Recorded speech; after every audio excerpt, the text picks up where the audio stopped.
Boa tarde a todos. Meu nome é Micaele.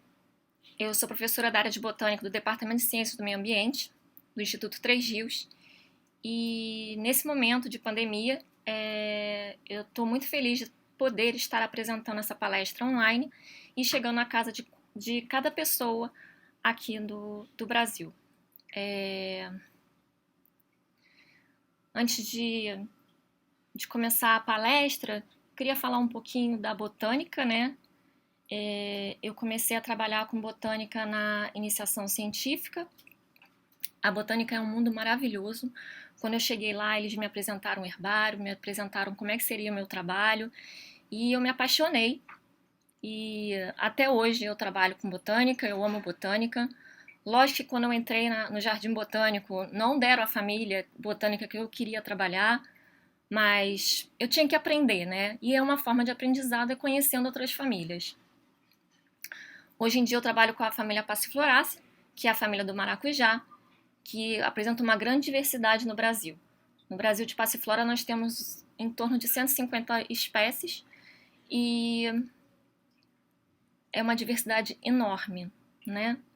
E ser botânico é muito bom, porque você trabalha em laboratório, você trabalha no campo, toda a saída de campo é maravilhoso.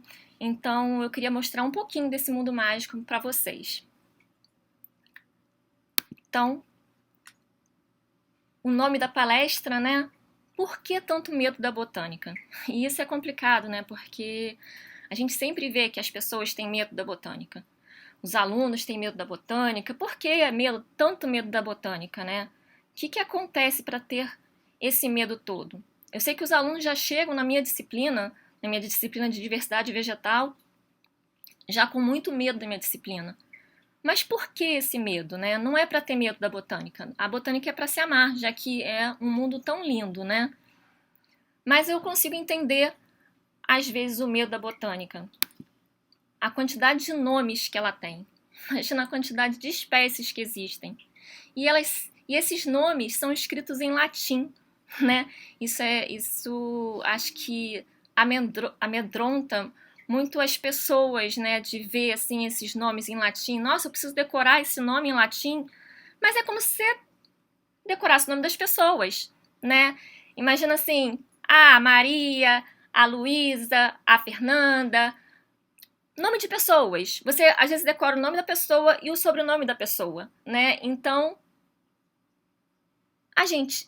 o nome das espécies é como se fossem seus amigos. Eles têm nome e sobrenome. Logicamente, o Linneu, logo lá no início da classificação, colocou um sistema polinomial. Quer dizer, uma espécie, o nome de uma espécie tinha que ter 12 nomes. É realmente um nome de rei e rainha, né? Imagina decorar 12 nomes para uma única espécie. É quase impossível, né? Mas logo depois ele criou um sistema binomial, que é o que a gente conhece até hoje, que é a gente tem o gênero e o epíteto específico e o autor da espécie, tá? Isso em botânica, tá?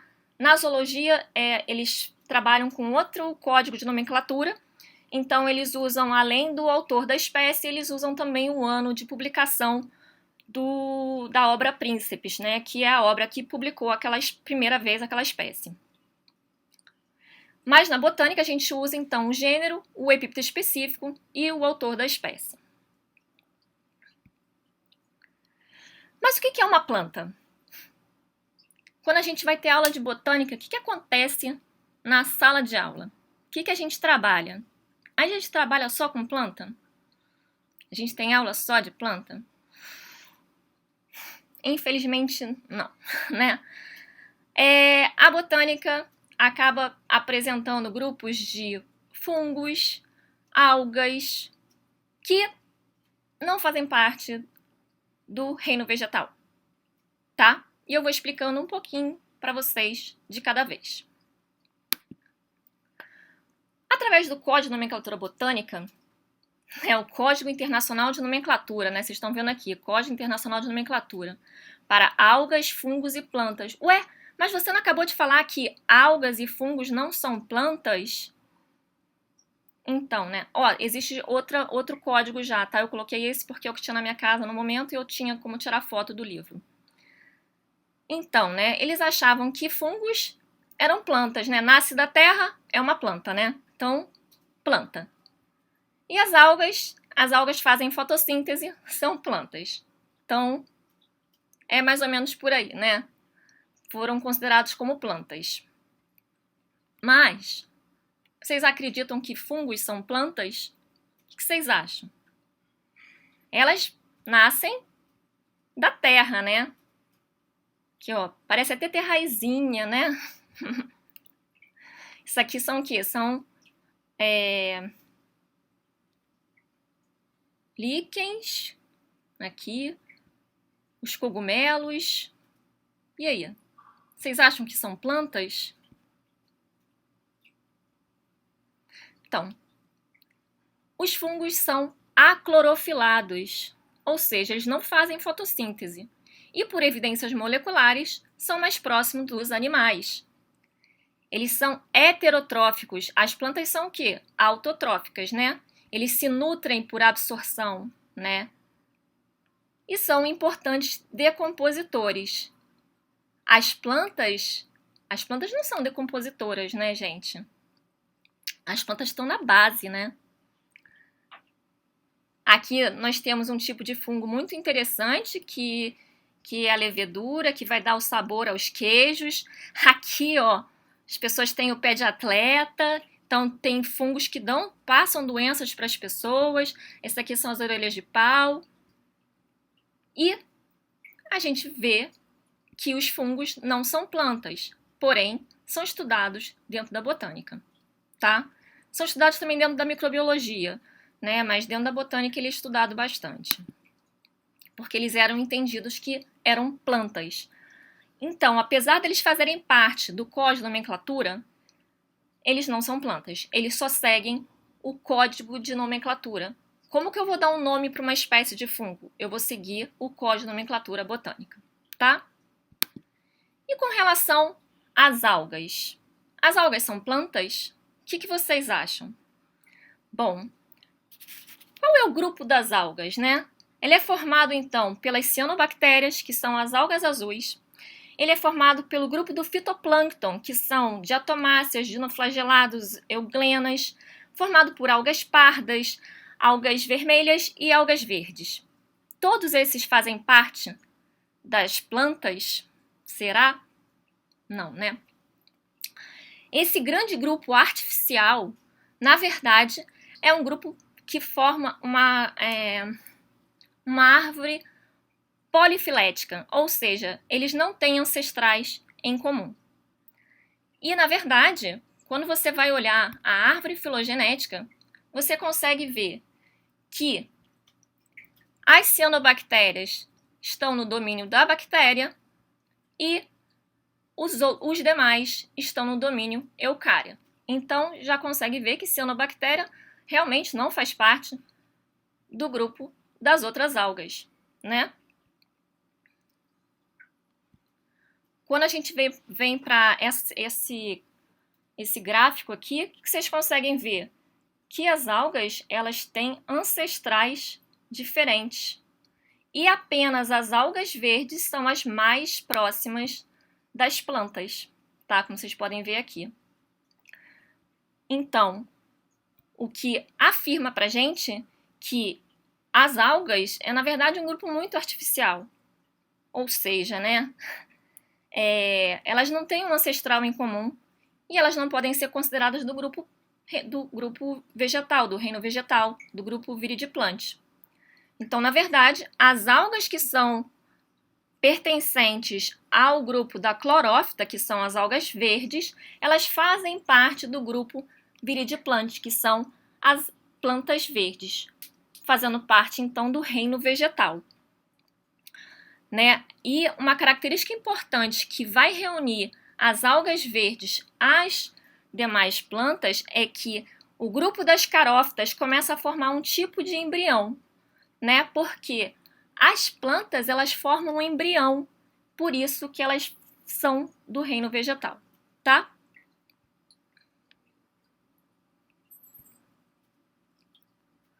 Então aqui uma árvore demonstrando que houve uma alga ancestral que deu origem às algas verdes. A carófita, que é o grupo mais próximo do restante das plantas. Aqui nós temos o grupo das atraqueófitas, que são das briófitas, e aqui o grupo das traqueófitas, que é formado pelas pteridófitas, pelas gimnospermas e pelas angiospermas.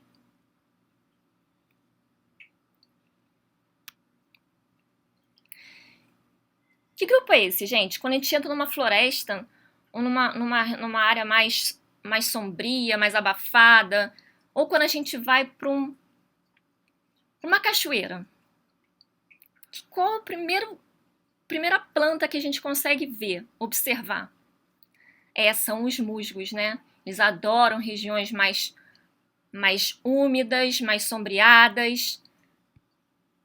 Esse grupo é formado por essas plantinhas bem pequenininhas, né? Aqui é a área do gametófito e isso aqui é o esporófito. E elas vivem em regiões sombrias e úmidas. Elas ficam lá em cima das pedras nas cachoeiras. Geralmente vocês tomam vários tombos por causa das briófitas, que vocês também conhecem pelo nome de musgos, né? E elas foram as primeiras plantas que conquistaram o ambiente terrestre, né? Só que elas não tiveram muito sucesso. Por que elas não tiveram muito sucesso? Porque elas são muito pequenas, elas não têm um sistema vascular, né? Então, o transporte dela de nutriente é feito de célula a célula. Então, não teria como ela ter um grande tamanho. Então, ela não teve um bom sucesso para poder conseguir conquistar o ambiente terrestre. Por isso que ela ficava próximo das áreas que eram úmidas, porque ela necessita de água para fazer a reprodução. Então, você está vendo aqui o tamanho dela muito pequenininha, aqui a área do esporófito, elas são lindas. E aqui essa parte verdinha é o gametófito. E quem são essas? Quem são essas plantas? Essas são as samambaias, né? Que vocês conhecem, ou pteridófitas. A samambaia vocês sempre têm em casa, a mãe de vocês sempre tem uma em casa. Essa aqui, ó, são os esporos, são a região dos soros, né?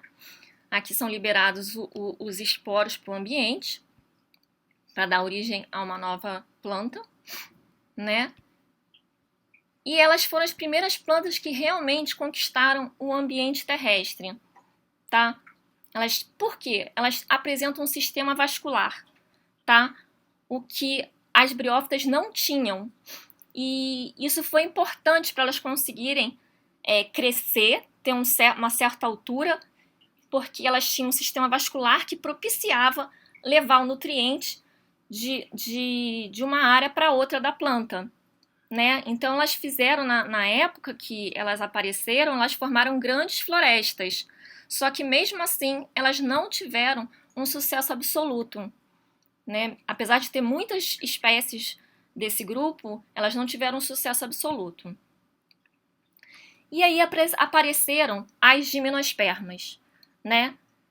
Que são os pinheiros, né? Os pinheiros de Natal, o pinheiro do Paraná. Eles têm esses estróbilos aqui, que é a parte reprodutiva, onde aparecem as sementes nuas, né? São frutos com sementes nuas. São plantas que conquistaram o ambiente de uma certa forma com mais sucesso, né? Porque elas não dependiam de água para a reprodução. Elas tinham grandes alturas, né? Elas conseguiram ter uma grande altura. Só qual o problema dessa planta?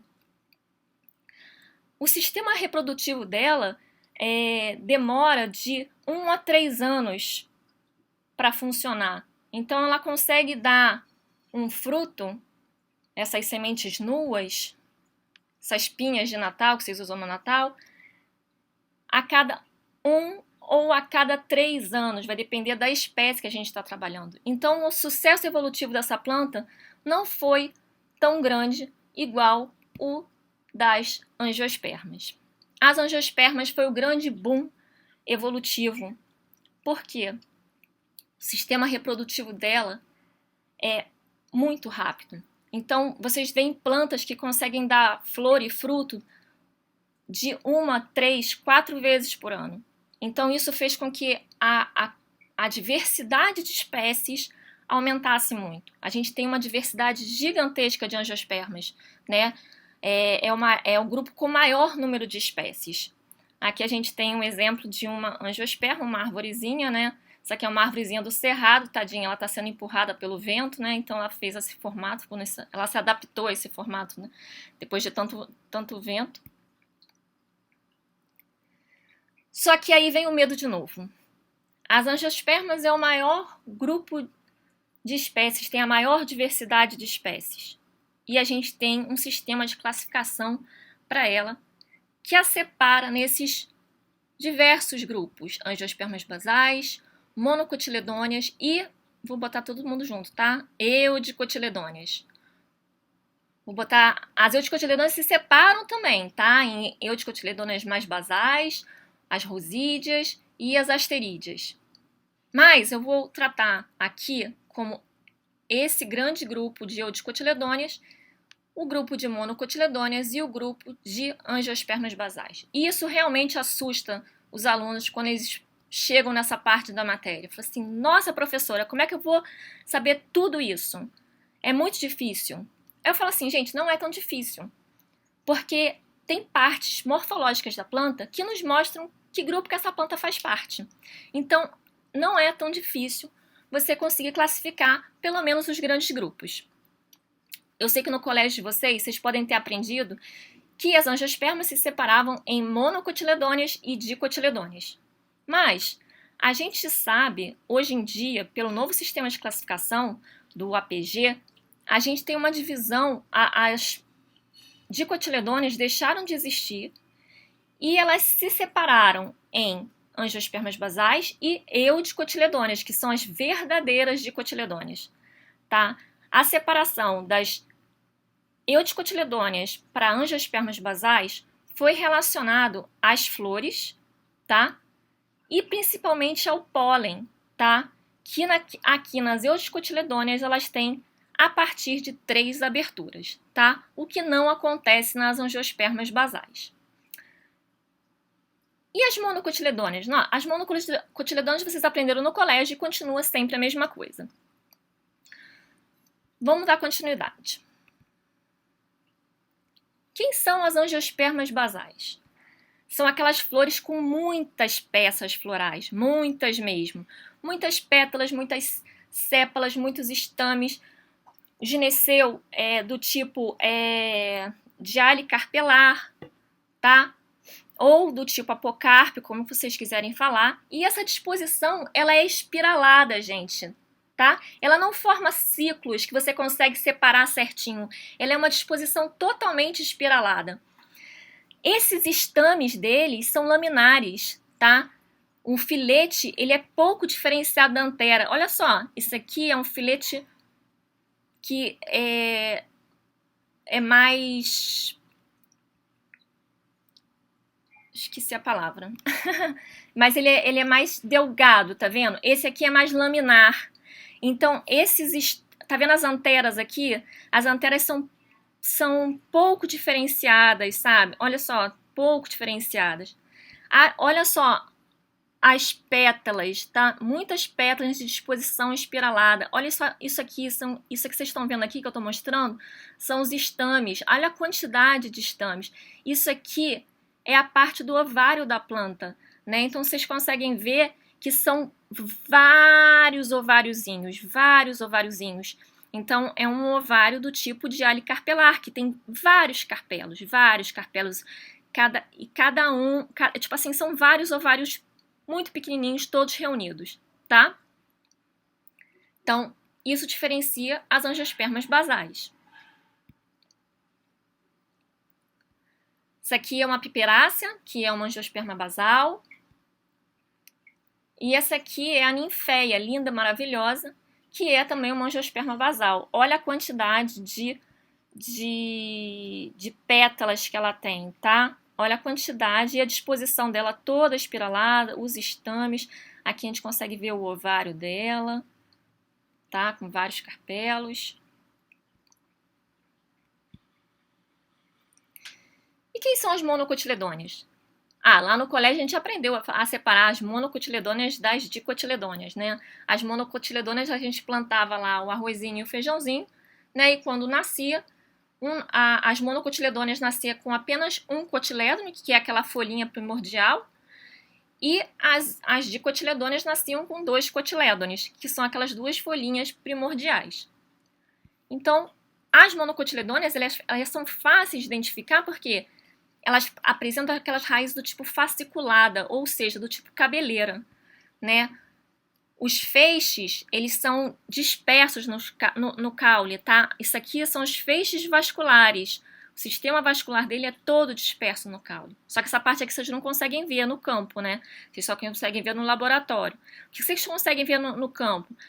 Essas raízes do tipo cabeleira, essas nervuras do tipo paralelinérvia, e as flores são trímeras. Elas têm três sépalas, 3 pétalas, 3 a 6 estames, 3 carpelos, 3 lóculos. Então, elas são todas trímeras. É muito tranquilo de perceber. E, geralmente, elas apresentam as pétalas e as sépalas da mesma cor, tá?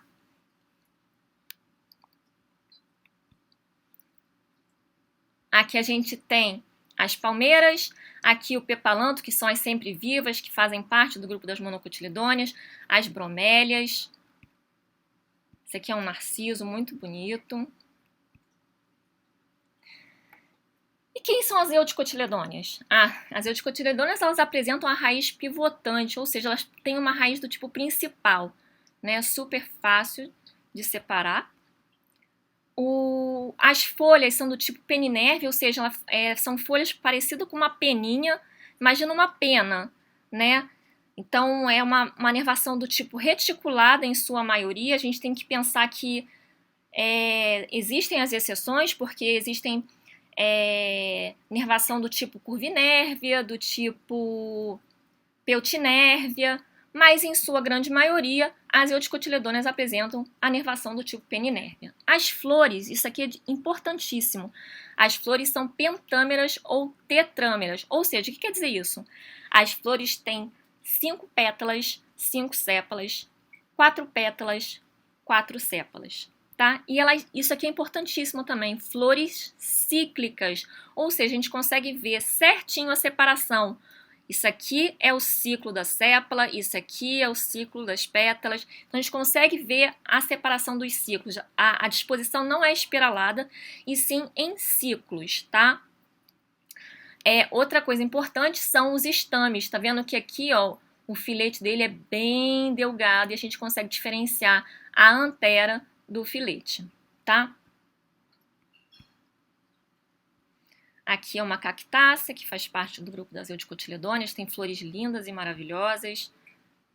E aqui são várias flores que eu coloquei para vocês verem como é que o mundo da botânica é bonito. Tem diversas flores, vocês observam que elas são, ó, aqui todas nessas fotos, elas são flores pentâmeras, então é fácil de identificar no campo. Aqui o tipo de nervação peninérvia, né? Aqui as 5 sépalas e as 5 pétalas, as pétalas são menorzinhas, tá bom? Aqui outras flores, isso aqui são flores de passiflora, tá? Porque a passiflora é a flor mais bonita da nossa flora. Isso já saiu numa revista de agricultura, tá? Por isso que eu falo que é a flor mais bonita da nossa flora, mas ela é linda mesmo. Isso aqui é outra passiflora em botão. Olha o tipo de inervação da lâmina foliar, que é do tipo peninérvia. Isso aqui é uma outra passiflora, uma melastomatácea. Vou voltar só o slide aqui só para mostrar de novo a outra passiflora, que isso aqui é uma passiflora também, tá, gente? Então, vocês veem que são flores pentâmeras ou tetrâmeras. E aí vem de novo o medo da botânica, né? Tem a sistemática, né? O sistema de classificação da botânica já amedronta os alunos. E a morfologia? Nossa, a morfologia, com certeza, amedronta muito, porque são diversos nomes para você caracterizar a lâmina foliar, as pétalas, as sépalas, os estames, cada parte da planta você tem que caracterizar. Ah, como é que é essa folha? Como é que é o formato dela? Como é que é o ápice? Como é que é a base? Aí os alunos falam assim para mim, mas professora, a gente precisa decorar tudo isso, né? Não, não precisa, né, gente? A gente usa livros, quando a gente vai fazer descrição de uma espécie, a gente geralmente usa livros, tá? Que vão nos ajudar, como se fosse um glossário, e aí ele tem o desenho do formato, e a gente consegue acompanhar. A gente pega a nossa folha, olha, esse ápice é como? Ah, esse ápice é agudo. Então a gente consegue saber como é que é o ápice colocando do lado da terminologia proposta pelo glossário, tá? A base é a mesma forma, isso a gente usa para lâmina foliar, para pétala, para sépala, para o que a gente precisar descrever. Mas alguns termos a gente tem que saber, tipo assim, para a prova, o que eu faço? Eu geralmente boto as partes mais tranquilas para os alunos poderem saber. São formas geométricas mais conhecidas, tipo o agudo, o obtuso, que são formatos mais fáceis de encontrar, né? Como é que é essa folha, professora? O formato dela é elíptica. Vocês aprenderam isso lá na geometria, então vocês podem trazer para botânica sem problemas, tá? Mas, tipo assim, quando você vai fazer uma descrição, existem nomes mais precisos para os formatos das folhas, para os ápices, para as bases, para as margens, para o tipo de tricoma, que são os pelinhos da folha. Então, existem nomes específicos que são mais precisos, tá? Então, a gente usa o glossário para descrever melhor as plantas. Mas tem coisas que a gente precisa saber na vida, né? Para quem estuda, para quem trabalha com botânica, ou para quem só está estudando a disciplina, tem parte da morfologia que a gente precisa saber, porque a gente vai usar para a vida, né? Então, nas folhas, se elas são simples ou compostas, como é que é a disposição das lâminas foliares? São alternas, são opostas, são verticiladas? Como é que é a nervação dessas folhas? É uninérvia, paralelinérvia, é peninérvia, que é aquela nervação que eu falei para vocês, né, que é em forma de pena. Ela é peutinérvia, ela é curvinérvia, ela é palminérvia. Então, são partes da morfologia que a gente precisa conhecer, até para tentar identificar no campo de qual grande grupo que ela faz parte, das angiospermas basais, das monocotiledôneas ou das eudicotiledôneas. Com relação à flor, a gente precisa saber quem são as sépalas, quem são as pétalas, quem são os estames e quem é o ovário. Precisa saber se tem pétala e sépala, né? Minha flor não tem nem pétala nem sépala, então ela é uma flor aclamídia. Minha flor não tem só as sépalas, ela é uma flor monoclamídia. E se ela tem os dois, ela é diclamídia. Com relação às pétalas e às sépalas, né? Se elas são parecidas ou diferentes, né? Quando as pétalas e as sépalas são iguais, o que a gente chama? A gente fala que são flores homoclamídeas, ou seja, são flores que as pétalas e as sépalas são iguais, são muito parecidas, têm a mesma coloração, o mesmo formato. Ou heteroclamídeas, são pétalas e sépalas diferentes entre si, cor e formato, tá? Quanto ao sexo, se ela só é feminina, só é masculina, ou se ela tem os dois sexos, ou seja, hermafrodita. Quanto à quantidade de estames em relação ao número de pétalas, isso aqui é importantíssimo saber, tá? Porque isso vai me ajudar a agrupar as espécies em grandes grupos, né? Então, se ela é oligostêmone, ela tem menos estames que o número de pétalas. Se ela é isostêmone, ela tem o mesmo número de estames em relação ao número de pétalas. Se ela é diplostêmone, ela tem um número de pétalas em dobro e polistêmone, muito mais estames do que pétalas. Com relação à posição do ovário, a gente pode ter o ovário súpero e o ínfero. E existe também o semi-ínfero, tá? Aqui no desenho a gente tem, aqui na ilustração a gente tem dois semi-ínferos. Na ilustração aqui a gente tem dois ínferos, e o semi-ínfero, na verdade, a as pétalas e as sépalas e os estames, eles são inseridos na metade do ovário, tá?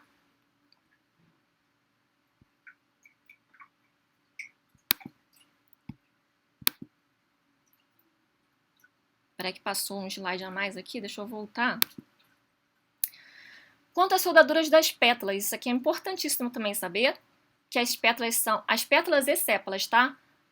As sépalas são dialissépalas, as pétalas são dialipétalas, quando são todas soltas. Quando elas são todas juntas, elas podem ser gamopétalas ou gamossépalas. Tá legal?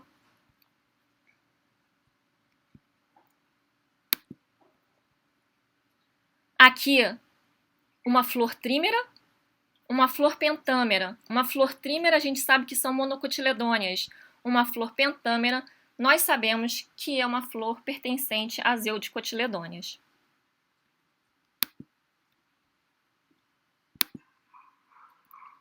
Quanto à simetria, isso não é tão importante, não nos auxilia a chegar em grandes grupos. Quanto à deiscência da antera, a gente pode ter a antera do tipo rimosa, que é aquela abertura longitudinal. A gente tem essa abertura do tipo janelinha, que é chamada de valvar, ou quando tem um porinho em cima, que é chamada de poricida. Isso também é importante porque separa várias famílias, tá? Quanto à soldadura dos carpelos, lembra que eu falei lá atrás, quando eu falei de angiosperma basal, que apresenta um ovário do tipo dialicarpelar ou do tipo apocárpico, ou seja, tem vários ováriozinhos, né?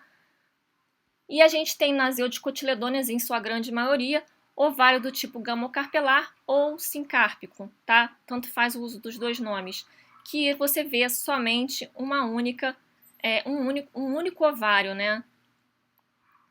Aqui a gente consegue ver as divisões deles em carpelos e lóculos, tá? Com relação ao número de carpelos e lóculos, aqui nós temos um ovário que tem apenas um carpelo e um lóculo. Aqui a gente tem um ovário que tem apenas um lóculo e 3 carpelos. Tá vendo que não tem nenhuma separação aqui no meio? Então isso quer dizer que é apenas um lóculo, tá?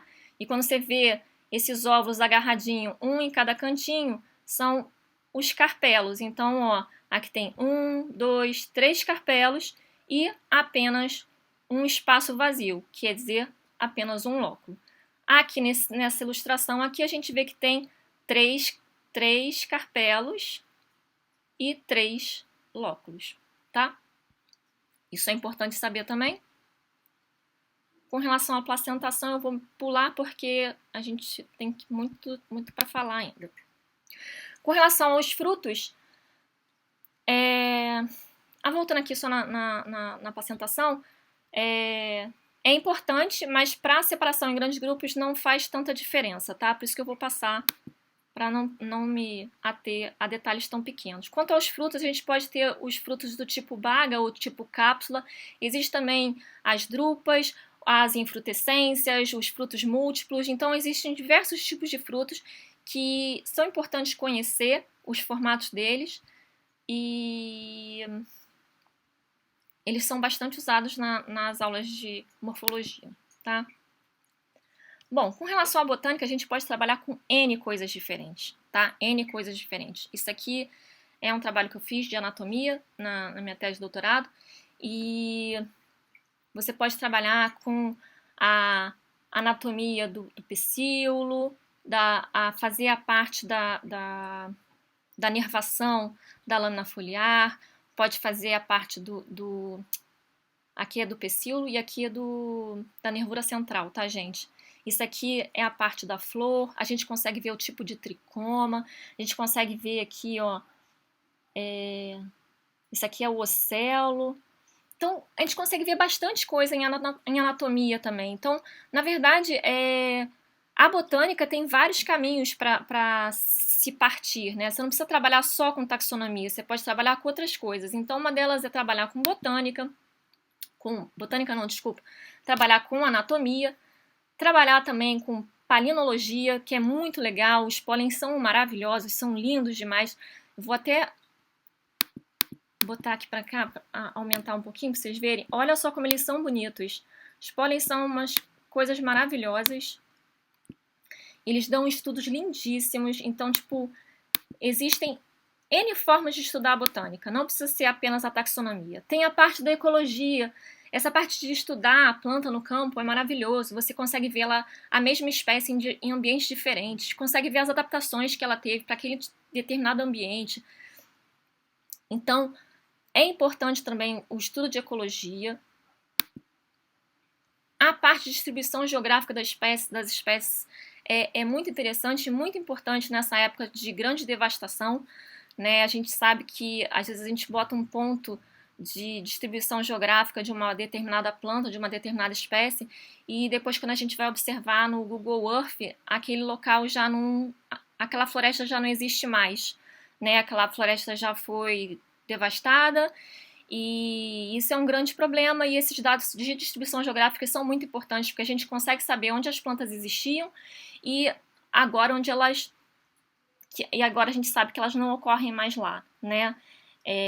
Então esses trabalhos são muito interessantes, que a gente consegue saber de áreas degradadas, né? Ah, poxa, essa área tinha uma espécie que era endêmica de uma determinada região e agora essa área foi degradada e essa espécie pode ter desaparecido. Então esses trabalhos de distribuição geográfica são muito importantes para auxiliar na conservação de espécies, tá? E a gente sabe que degradação não é um problema muito grande que a gente tem, porque a gente sabe que quando as florestas são destruídas, as doenças começam a aparecer, muitas doenças começam a aparecer, inclusive essas grandes pandemias que ocorrem no mundo, né? Isso é devido à destruição da natureza pelo próprio homem, tá? Continuando. A gente pode também fazer o DNA, e também existem outras coisas que a gente pode trabalhar dentro da botânica, que além de conservação de espécie, é biologia reprodutiva. A gente pode fazer química para trabalhar com os fármacos. Tem muitas plantas que são importantíssimas para a farmácia, né, que elas fazem remédios para ser utilizados. Então, existem diversos trabalhos feitos com química para planta, onde depois que é feito esses trabalhos, esses são levados para o pessoal de farmácia. Então, na verdade, a botânica tem muita pesquisa de base, muito importante para outros estudos, para estudos farmacêuticos e estudos para medicina mesmo, né? Existem trabalhos também com plantas medicinais, ou seja, na verdade, tem N formas de trabalhar com a botânica. A botânica é um mundo muito mágico e existem muitas coisas para se fazerem dentro da botânica. E a parte principal delas, né? Fazer um campo, né? Porque campo é muito maravilhoso, né? A gente se insere na parte natural, né? A gente consegue encontrar as plantas no campo. E isso é uma coisa maravilhosa, quando a gente consegue encontrar a planta que a gente sempre sonhou de encontrar, sabe? Às vezes a gente trabalha no herbário, no laboratório, e a gente vê o material seco, né? E quando a gente vê esse material no campo, cara, tipo assim, é uma felicidade que a gente tem enorme. Aqui, só para mostrar para vocês, isso aqui é um indivíduo muito grande, né? Uma planta gigantesca, e é muito bom ver plantas assim grandes na natureza. Aqui vocês estão vendo assim o pessoal trabalhando no campo. É sempre uma festa, o trabalho de campo. É mais uma festa ainda quando a gente encontra a planta que a gente quer, porque às vezes a gente estuda a fenologia da planta. Estudar a fenologia a gente sabe quando que é o estágio reprodutivo dela, tanto de flor e fruto, e às vezes quando a gente chega no campo, a gente faz um trabalho do campo para ir para o campo, porque é um gasto gigantesco, a gente chega lá e só encontra a planta sem estar fértil, né? A gente às vezes fica triste, mas quando a gente encontra um material que a gente vai coletar em flor, é uma coisa muito legal. E nesses trabalhos de campo é interessante que a gente pode ver como é que está o ambiente, o meio ambiente, se ele está sendo degradado, como que está sendo como é que está esse ambiente de acordo com a influência antrópica, né? Então aqui fazendo trilhas, não é fácil fazer uma trilha, tá, gente? Às vezes a gente carrega muito peso Então aqui vocês estão vendo que tem uma subidinha, né? Olha a quantidade de peso que esse pessoal está carregando. Então fazer campo é muito difícil, não é fácil, mas é uma alegria constante fazer um campo. Aqui vocês veem que a gente só está de mochila, então é um campo que a gente não precisou dormir no caminho. E aqui é um campo de mar, né? Campo de mar é maravilhoso, né? Você vai de short e chinelo, né? Quem trabalha com algas se dá muito bem, né? Porque ainda mergulha no mar depois, né? É muito maravilhoso. Mas quem vai para mato mesmo, ó, tem que ir, ó, assim, ó, de calça comprida, com proteção contra a cobra, de bota, tá? E às vezes, no meio do caminho, no meio de um campo, a gente precisa dormir em barracas, né? A gente tem que levar peso de mochila pesada, barraca, comida, material de prensa, e ainda pode ganhar uma cobra dentro da barraca, como foi uma das últimas coletas que eu fiz com as minhas alunas, que por acaso uma cobra pulou dentro da barraca e não foi muito bom não, mas a gente conseguiu superar essa sensação de ter uma cobra dentro da barraca, né? Mas é muito maravilhoso esse mundo, de poder sentir a natureza, né? Mas o que acontece quando a gente está indo para o campo? Às vezes as espécies que estavam em determinado lugar, elas não estão mais, e isso dá uma tristeza profunda, porque a gente que trabalha com o meio ambiente, a gente quer sempre encontrar um meio ambiente protegido, né? E não é isso que está acontecendo hoje em dia. E quando a gente chega no campo e a gente vê que foram cortadas plantas, foram destruídas árvores, dá uma tristeza muito grande no coração. Olha só a idade, esse indivíduo aqui, essa árvore gigantesca, uma árvore anciã, né? Quantos anos ela demorou para chegar nessa altura toda? Então, ver uma árvore dessa no chão, quando você vai fazer um campo, é uma coisa muito triste. Tipo, é desumano. Nem sei se é desumano, porque o humano acho que não entende dessas coisas, né? A natureza reage de uma forma muito triste. E ó, o objetivo maior de ir para o campo, que é encontrar as plantas e a felicidade de poder ver uma planta, poder encostar nela, poder tirar uma foto. É sempre muito feliz quando a gente chega no campo e encontra a planta que a gente procurava, né? Porque ver só em herbário o material seco não é uma coisa muito interessante. Então, quando a gente vê esse material seco não, esse material no campo, em flor, é a coisa mais maravilhosa do mundo e gratificante, né? E a gente, para fazer coleta, às vezes precisa subir na árvore também, tá, gente? Então, é muito gratificante fazer um campo, a gente pode encontrar um material. Aqui a gente tem uma marcação de ponto.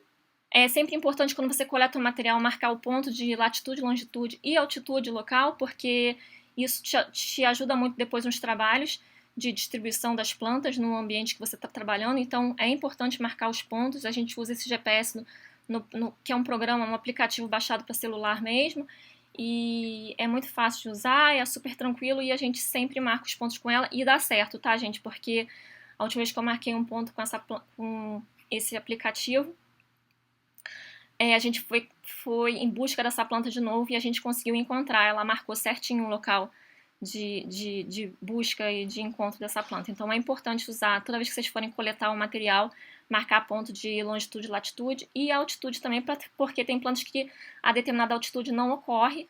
Então é bom saber qual é a altitude que essas plantas estão ocorrendo, tá? Para estudos ecológicos. E a felicidade, né, de estar sempre no campo e poder ver imagens maravilhosas, vistas maravilhosas, e a felicidade de encontrar sempre uma planta, tá? A gente, depois do campo, a gente acaba ficando destruído, todo arranhado, tudo lanhado, a gente não fica bonita igual tá assim, arrumada, como eu tô agora, não fica não, tá, gente? A gente chega destruída, toda arranhada. Um campo que eu fiz, eu lembro que quando eu cheguei lá no ITR, uma professora falou pra mim assim, Mica, o que aconteceu com você? Você brigou com a onça? Eu tava toda arranhada, braço arranhado, o corpo arranhado. E os meus alunos também estavam todos arranhados, né? Mas campo é uma felicidade muito grande e é muito bom estar no campo e encontrar aquilo que você sempre quer achar, que são as plantas que você trabalha, né? Mas, depois do campo, a gente precisa fazer o quê? A gente precisa prensar esse material. Então, depois de chegar no campo cansado, a gente precisa prensar esse material todo, tá? Então, a gente vai prensar esse material, que a gente prensa o material, leva o material para a estufa.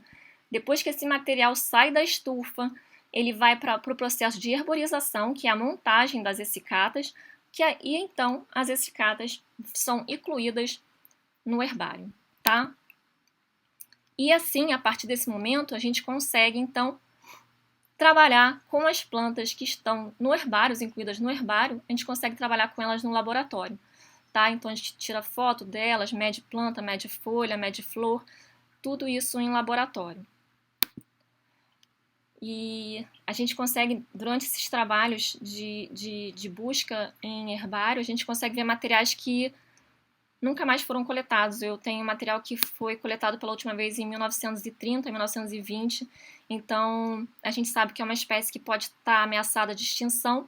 Então esses trabalhos de busca e trabalho em herbário são muito importantes porque a gente consegue saber se uma espécie pode estar deixando de existir ou não, né? Porque se ela tem mais de 50 anos sem coleta, alguma coisa está acontecendo. O que aconteceu com aquele ambiente? Será que aquele ambiente está degradado? Será que o ambiente que ocorria a espécie aconteceu alguma coisa? Tem algum tipo de influência antrópica? Então, esses trabalhos no herbário são muito importantes, tá? E aí a gente consegue ver as flores, consegue ver as descrições, as identificações do material. Tem muitos dados importantes que estão nas essicatas que estão nos herbários, tá? Que a gente consegue medir essas folhas, tá? Isso aqui que vocês estão vendo aqui são océolos, aqui uma flor linda e maravilhosa de Passiflorácea. E a gente também tem os sistemas de informação da biodiversidade que estão abertos para qualquer pessoa, tipo assim, do mundo inteiro. Você entra nesse sistema, você pode fazer as buscas nesse sistema.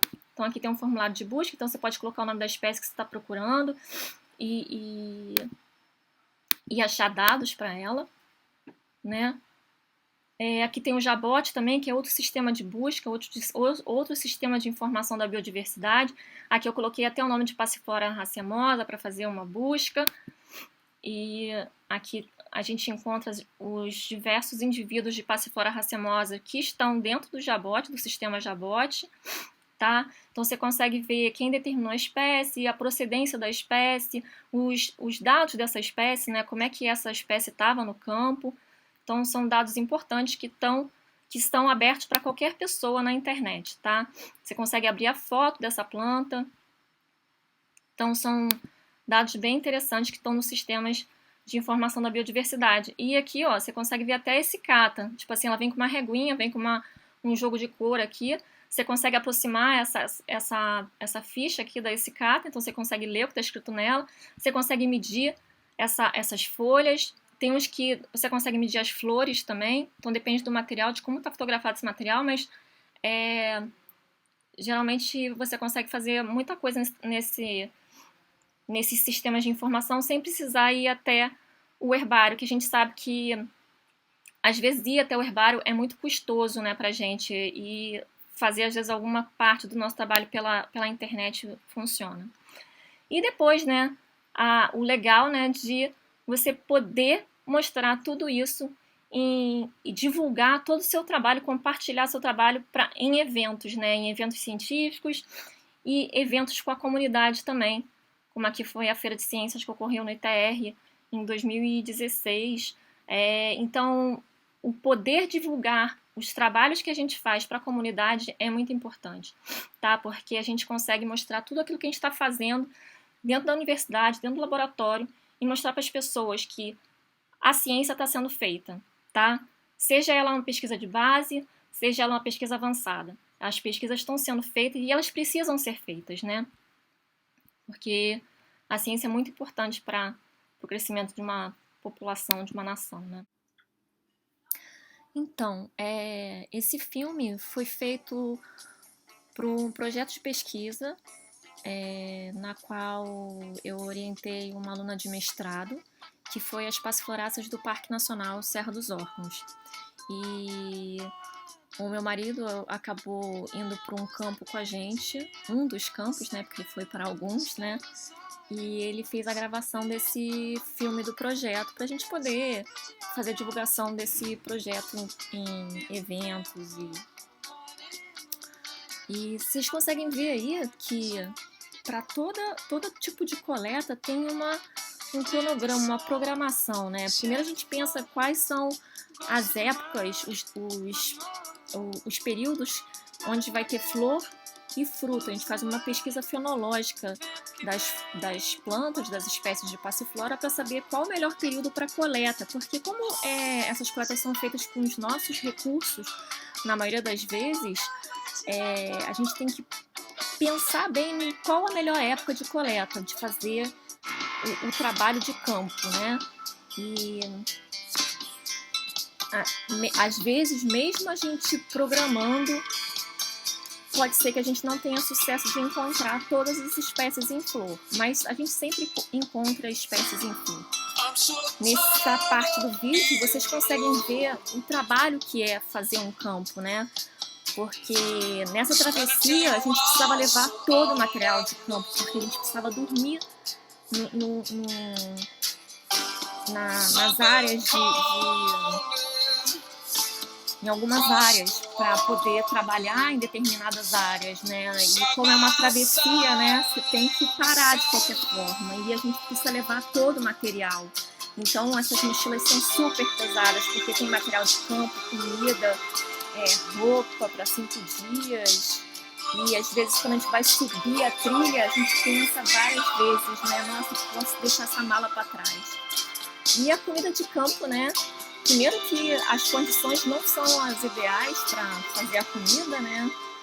E nem sempre são maravilhosas, né? Mas a gente precisa se alimentar, né? Porque a trilha é gigante, né? E aí uma das áreas de camping que a gente fez, e essa é uma das partes da trilha onde no meu lado esquerdo a gente tem um precipício, então por isso a necessidade de corda, né, para poder puxar a pessoa para cima. Essa é a parte do cavalinho, né? As mochilas vão primeiro e depois eles puxam as pessoas. Eles colocam uma proteção na pessoa e vai puxando ela pela corda e você tem que montar na pedra como se a pedra fosse realmente um cavalinho. Tá? Então é uma dificuldade muito grande e um medo, né? Porque do seu lado não tem nada. Se você errar, você pode acabar morrendo. E a gente faz isso para quê? Para poder ter pontos de espécies em áreas de conservação, né? E saber que essas espécies estarão protegidas daqui a sei lá, 100 anos, vamos pensar, se essas áreas não se acabarem, né? Então isso é importante, né? Porque a gente pode marcar esses pontos e conseguir conservar uma espécie que às vezes está ameaçada de extinção ou uma espécie que é endêmica de uma determinada região, né? E a recompensa que a gente tem é esses visuais magníficos, né? A gente leva muita coisa na mochila, mas a gente tem essa imagem no final e é sempre maravilhoso poder trabalhar dessa forma e saber que está ajudando na conservação de espécies. Passiflora meticina, ponto 12, indivíduo coletado, um fruto presente. Fruto imaturo. Fruto imaturo.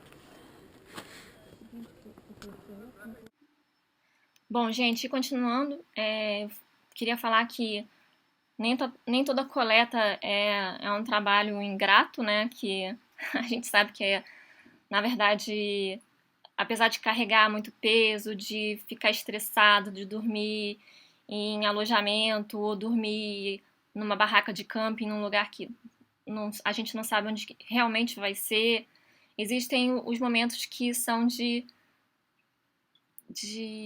distração no campo, né? Quando a gente para fazer um lanche, para perto de uma de uma correnteza, de algum rio, e para descansar um pouco, conversar. E no final do campo, antes de ir embora, a gente sempre quer tirar uma foto todo mundo junto para mostrar como que um campo é maravilhoso, porque a gente encontrou aquilo que a gente procurava. Então, na verdade, todos esses estresses que a gente passa no campo são maravilhosos no final, porque a gente pode ter imagens maravilhosas que só a natureza pode nos oferecer. E essas imagens são muito lindas quando a gente pode chegar lá e ver com os nossos próprios olhos, né? E ver que as florestas estão preservadas é muito bom, mas ver que um local pode estar sendo destruído e daqui a 20, 30 anos não existir mais esse lugar é muito, muito ruim. E faz a gente pensar, será que a gente está fazendo certo? Será que os seres humanos estão acertando? Porque quando a gente faz uma grande devastação da natureza, o que acontece? Acontecem as grandes pandemias, doenças começam a acontecer. Por quê, né? A gente tem que começar a pensar nisso, né? No porquê. A gente não quer deixar de ver esses ambientes maravilhosos, a gente não pode deixar de destruir esses ambientes, a gente tem que tentar conservar e conservar no máximo, porque eu quero que as pessoas daqui a 100, 200 anos possam ver a mesma imagem que eu estou vendo agora, elas possam também ter essa mesma sensação de ver a natureza com os olhos que eu estou vendo agora. E quando eu vejo um lugar destruído, eu fico muito triste. E eu não queria que isso acontecesse com outras pessoas daqui a sei lá, 100 anos, vamos dizer, tá? Queria agradecer a participação de todo mundo, a presença de todo mundo. Pode ser que eu tenha pulado algumas coisas, mas se vocês tiverem alguma dúvida, vocês podem perguntar para mim agora no chat e no live que vai ter, tá? Muito obrigada pela participação. E se tiverem alguma dúvida, por favor, me perguntem. Obrigada.